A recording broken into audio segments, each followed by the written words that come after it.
Hello, so I'm Ludico, and today we will be talking about other amoebas. These are free-living amoebas. And you may have noticed that in the previous conversation you were talking about other parasitic amoebas that tend to depend on a human being or other species for survival, but these are parasites that are free-living. And for you to know where they fall into this category of parasitology, I'll show you where they belong.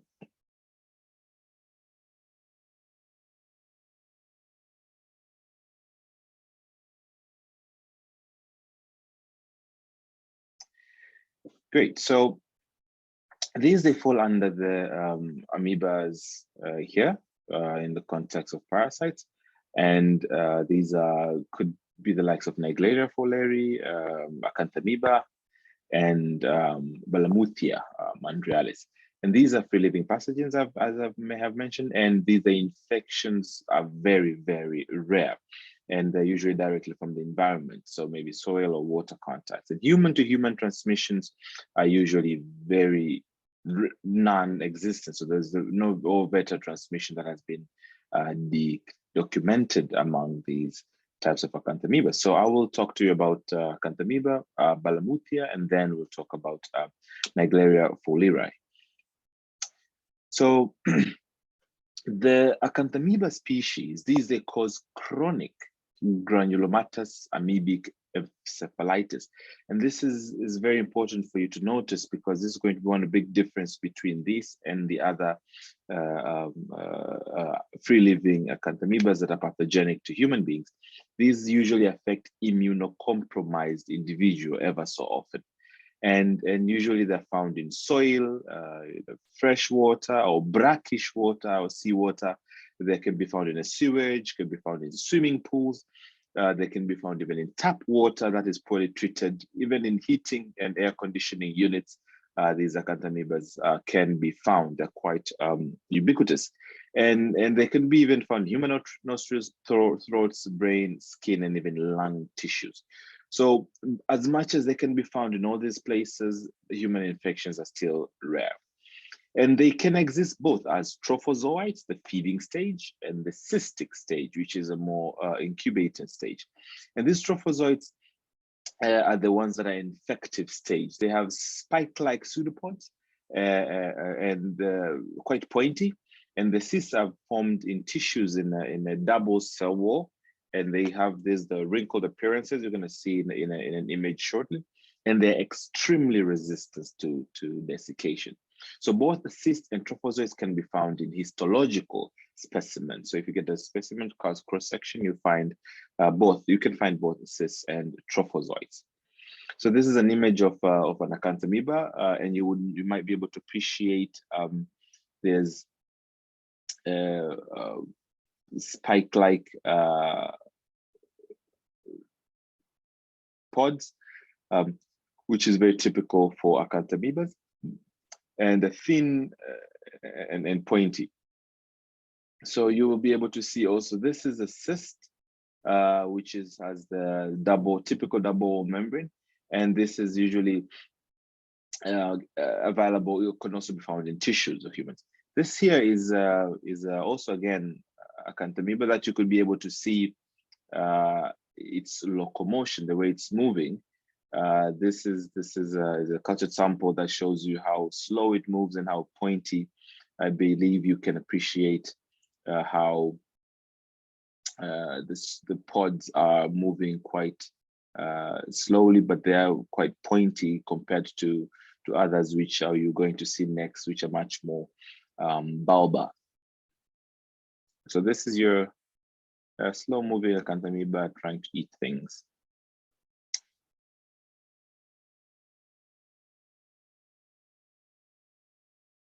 Great. So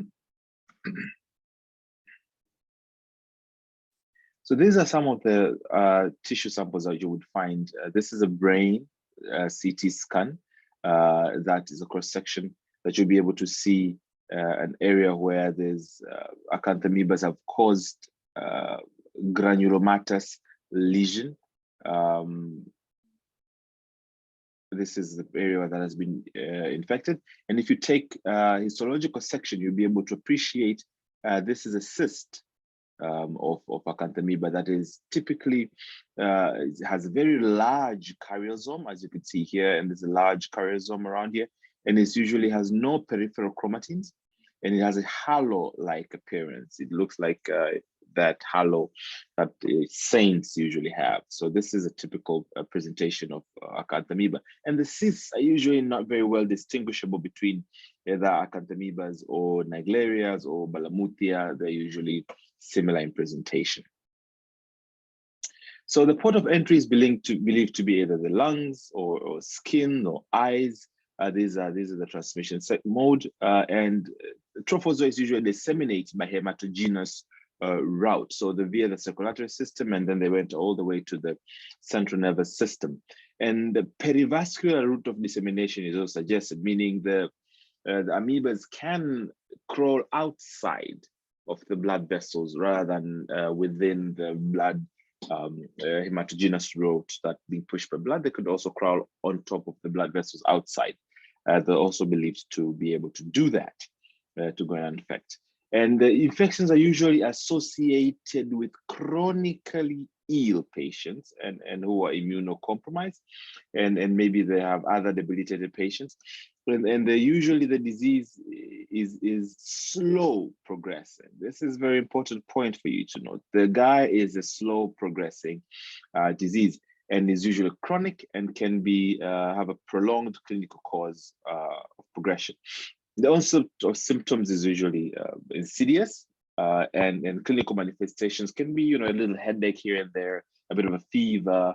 You can have some nasal congestions, and then you start to develop neurological symptoms. So Acanthamoeba infections are usually associated with lesions also in the cornea. I'm going to talk about it.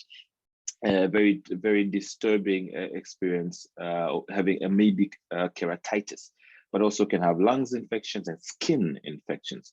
Duration of the infections, as I said, could be quite long, could be 7 days to up to 5 months, and normally it resolves into death and usually gets diagnosed immediately after the patients have died or long after the patients have not been cured.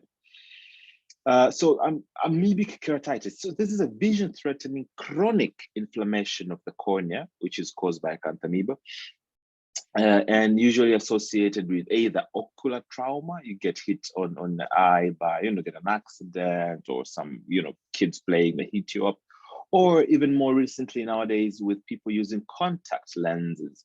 These are those alternative to vision correcting glasses. You would have contact lenses, or you put them inside your eye that would touch your cornea. And there are options of disposable contact lenses, which are much safer but much more expensive. And then usually there's an option of these other contact lenses where people can wash them in special wash fluids that has disinfectants in them. But unfortunately, if you start washing them with normal water or tap water, as you've seen, these can be present in those levels. It could also cause an infection into the keratin. So they further destroy the corneal trauma and then permit secondary bacterial infection and leads to either mild to moderate corneal inflammation. These clinical manifestations of amoebic keratitis include severe ocular pains, corneal lesions, photophobia, and quite long-standing infections, and they're usually refractory to any antiviral, antibacterial, and antimycotic drugs.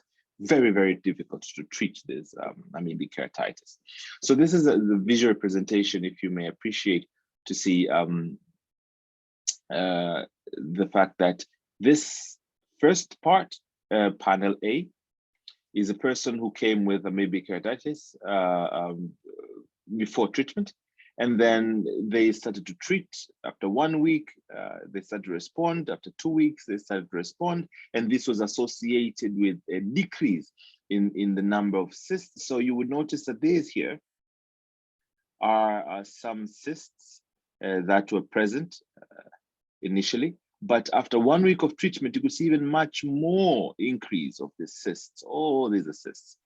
Yeah. And then usually if you continue treatment for the patients that are responsive, to treatment, they would start to decrease slowly, and eventually you would see that the only scanty cysts that are left within the treatment after 1 month of treatment. But then for patients that are refractory to treatment, even before treatment, you see quite a number of these cysts here, these white pointy things. And then 2 weeks within treatment, still, you have quite a significant amount of these cysts that are present, and 2 months in still. So this is a graph showing you the increasing and the decreased density of Acanthamoeba cysts within the treatment. So the blue line is a person who's responsive to treatment, and the red line is a person who's not responsive to treatment. This is a publication that you could also go and look up to and read yourself. So diagnosis is very difficult and usually done through autopsy. That's after you're dead. And microscopic examinations can be done through stained smears of biopsy material obtained either from the cornea or from tissue of the brain or from the skin.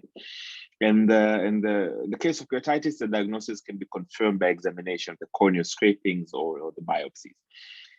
Organisms can be cultured in non-nutrient agar. Your page, the one you see, the video you saw before there was a cultured organism in page saline. And the fun fact that there's Acanthamoebas are known to be able to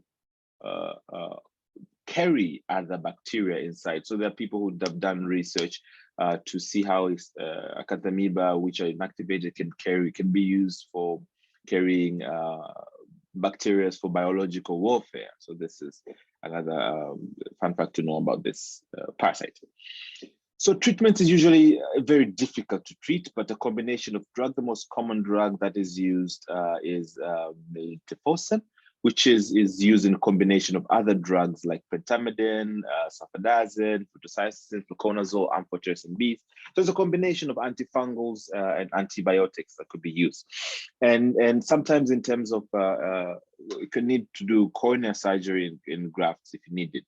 One thing to note is miltefosine is very teratogenic, which is bad for a pregnant woman who is within his early gestational periods, but usually because the disease is very fatal, so the benefits outweighs the risk, and doctors usually use irrespective of whether or not this pregnant woman, this woman is pregnant or not. Prevention, usual health education, and public awareness.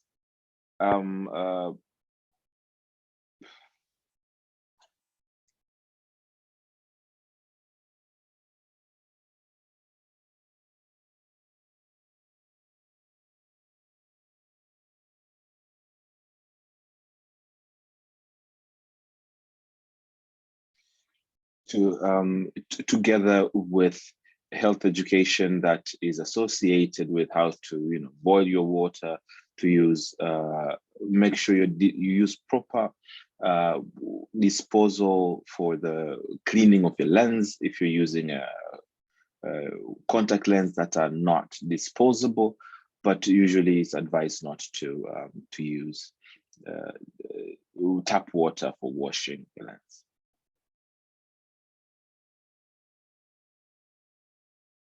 Right, so before we get to Balamuthia, which is also very similar to the trophozoites and cysts of Acanthamoeba, and also this parasite called Guy, and you can differentiate these ones too because of the how chronic the diseases are. So in Guy caused by Acanthamoeba is much more slower progressing, but for Balamuthia, the disease is much more rapidly progressing, and those can occur within a week or to several months after the onset of stroke-like symptoms, which are associated with Guy. Balamuthia also appears to be more capable of infecting healthy individuals, while Acanthamoeba is much more infecting weak or sick or immunocompromised individuals. So most cases have been reported in healthy individuals that are related to Balamuthia. And many of the infections are primary lesions of the respiratory tract that have been noted. And compared to the other ones, which are much more ocular and associated with the brain. So it suggests that the infections are acquired usually through inhalation or breaking skin. And proposed vascular route is primarily mucosal lesions, but also trophozoites and cysts are found in tissues. These are also, again, remember, these are free living. So found environment, but in infected people, they're found in tissues. The diagnosis is very difficult to differentiate between Acanthamoeba by microscopy because they appear to have more or less similar features, but they have more than one nucleolus in the nucleus in some tissue sections, while Acanthamoeba tend to have only one nucleolus. A culture in mammalian cells culture are possible, and they could extend trophozoites that have branching two or more, one or two nuclei. You could see a picture here of the Acanthamoebas, apologies, of the Balamuthia and their cysts. They are relatively similar between the two diseases, but with those notable differences. So those are Balamuthia and Acanthamoeba, which tends to cause more chronic version of brain infections. But now we're going to start talking about another parasites. Before we go, any questions?